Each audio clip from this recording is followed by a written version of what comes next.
Good afternoon, landlords. It's Neil Baldock from Charles David Casson, and I've got my book here because I've got some notes on a particular case study that I want to speak about today. Now, this video is all about why pricing your rental property correctly from the get-go is really important, and why you shouldn't be attracted to inflated values that agents overpromise you what they can get you.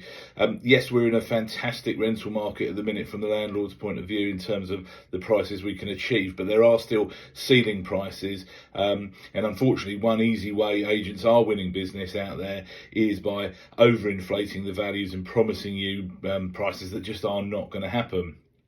Now, this particular property was, I'm not going to obviously say exactly where it was, but on Beaulieu Park in Chelmsford, an area we know very well. We manage lots of properties across Chelmsford, then we know the prices inside out.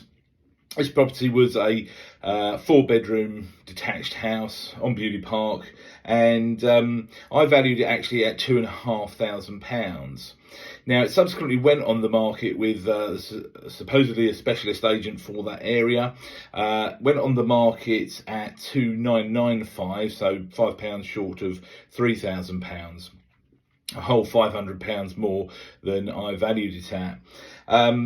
It was marketed on the 22nd of January 2024, so earlier this year, and what I've noticed by going back and doing a bit of research is actually reduced to £2,600 on the 4th of March.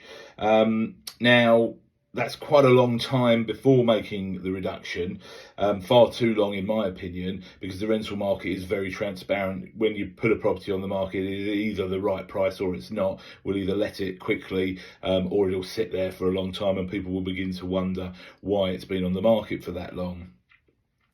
Now, I then checked, it was the 12th of April that I checked, and it was let agreed. It was actually found a tenant. I don't know exactly what date, but let's say they found somebody in mid-March. That would be 2 months since starting marketing of the property.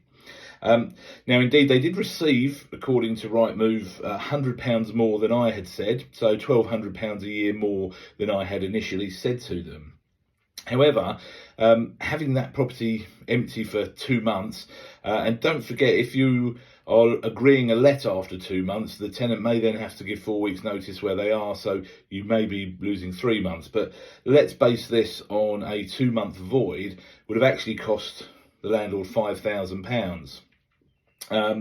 Obviously, minus that £1,200 off of the £5,000, but they would have been at least £3,800 worse off by not following my initial advice, because I know at that price, well, the market has proved it because it was let for £2,600.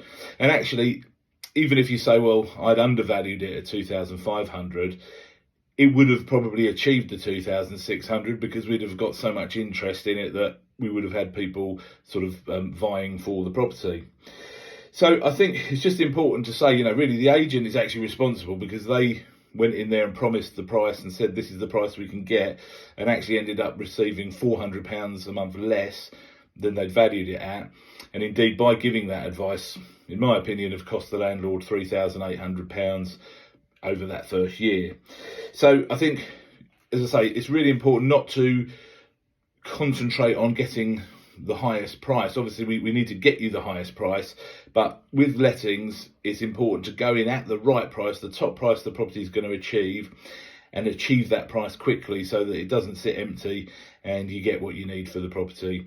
And as I say, the market will show if a property is undervalued in the rental market, because we'll have multiple offers for it anyway. So if you need any advice on pricing a rental property, please do get in touch. Love to speak to you and give you some advice. Thanks.